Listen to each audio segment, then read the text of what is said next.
Usa ka malipayon, mabungahon o malinawang adlaw kaninong tanan mga igsuong bulanon o mga katawhan sa Dios sa nagalalayang dapit sa atong kapupudan sa tibok nasod o sa gawas sa nasod mga igsuon nato nga matuuhon. Karong adlaw, Abril 25, gipasidunggan sa simbahan o gihandom nato ang kapistahan ni Senyor San Marcos, usa ka ebanghelista, no, o usa sa mga kauban ni San Pablo, collaborators of St. Paul sa iyang mga missionary journeys. So gituuhan nga siya mo nagsulat sa ebanghelyo sumala ni San Marcos.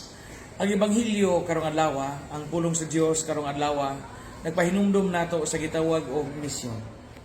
Nagsugo atong Ginoong Jesucristo, lakaw kamo sa tibuok kalibutan ug isangyaw ang maayong balita. Unya, apil na niini ang pagpabunyag o ang pagpasangyaw sa mensahe sa kaluwasan ngadto sa katawhan. Sa karaang panahon og maghisgot kita pagsangyaw ang masuod sa una-una sa nato sa atong mga katigwangan. Katong mga misyonero, mga pari nga moadto sa laing lugar sa mga pagano, lugar sa mga wa pa kailang Ginoo aron dito ilang sangyawan sa mga balita unya bunyagan. Pero karon dili lang kana ang atong pagsabot o pagsangyaw. But ang pagsangyaw sa maayong balita karon labi na human sa Second Vatican Council, naglambigit kini og gitawag og witnessing. Unsa man ning witnessing? Kana bang pagsangyaw pinaagi sa kinabuhi nga dalaygon, pagsangyaw pinaagi sa kinabuhi nga makadasig o makahatag og inspirasyon sa ubang mga tao. So ang tawag sa pagsangyaw karon dili na limitado ngadto sa mga obispo, sa mga pare, sa mga madre, sa mga relihiyoso ug relihiyosa, kundi kitang tanan nga gibunyagan. Makasangyaw kita sa maayong balita diha mismo sa kinabuhi nga atong gisudlan ug atong gipuy-an. Pananglitan ug usa ka ginikanan, usa ka kaamahan, usa ka kabana, usa ka kaasawa, usa ka kainahan. Unsa man nimo pagsangyaw ang maayong balita? Pinaagi sa pagpundar og pamilya nga diin ang inyong mga anak gipadako gimatuto sa Kristiyanos nga kinabuhi. Tudluin inyong mga anak sa pagampo, tudluin inyong mga anak sa pagsimba, tudluin ninyo inyong mga anak sa mga maayong hiyas. Nalipay bitaw ta karon kay nakabalita kita nga sa bag-ong kurikulum ibalik na ang subject nga GMRC, Good Manners and Right Conduct. Kay importante kay ini. Kay daghan na karon nga mga bata nga mayong tampo nga wa nay good manners. Di na gani mo hunong panahog injilos bisag kabagting ang kampana sa simbahan, di na gani mo hunong padidit nila magmotor. Unya lakaw nila mo dito nga murag way nahitabo.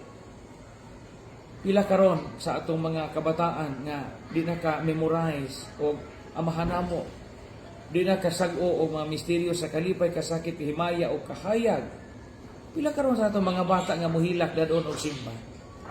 So mga ginikanan, dako kitag papel sa pagsangyaw sa maayong balita ngadto sa ato nga mga anak o sa mga sakop sa atong pamilya. Kung empleyado ka, kargador ka, tendero, tendera, security guard, or barangay health worker, o presidente kag puro, presidente kag dajong, or panghindo ba kag kanal, or janitor, or basurero ka. Kung saan man nato pagsangyaw ang maayong balita, pinagi sa pagpuyo matarong nga kinabuhi. Kung bisag atong trabaho, iyano nga trabaho sa mata sa katilingban, kung diniyos ang atong pagpanarbaho, di ta manikas, di ta mangawat, di ta mamaligsa sa mga butang nga dili atoa, di ta mangawat og oras, di ta manaog-daog, di ta manlupi, di na to itamper ang mga resibo.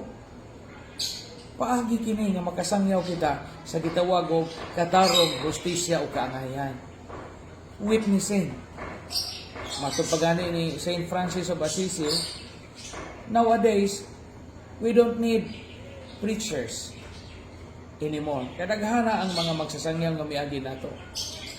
We need doers of good works. We need people who set proper witnessing and good example. Padayon tagsangyaw sa maayong balita sama ni San Marcos ug sama sa mga apostol ug sa mga ebanghelista. Ang pagsangyaw nga gikinahanglan nato karon, ang pagsangyaw dili sa pulong kundi sa maayo nga panigingnan. Paningkamot na makahatag og maayong panigingnan kay nindot kini nga paagi sa pagsangyaw sa maayong balita. Daygon nato ang Dios, angay nato siyang pasalamatan adlaw-adlaw.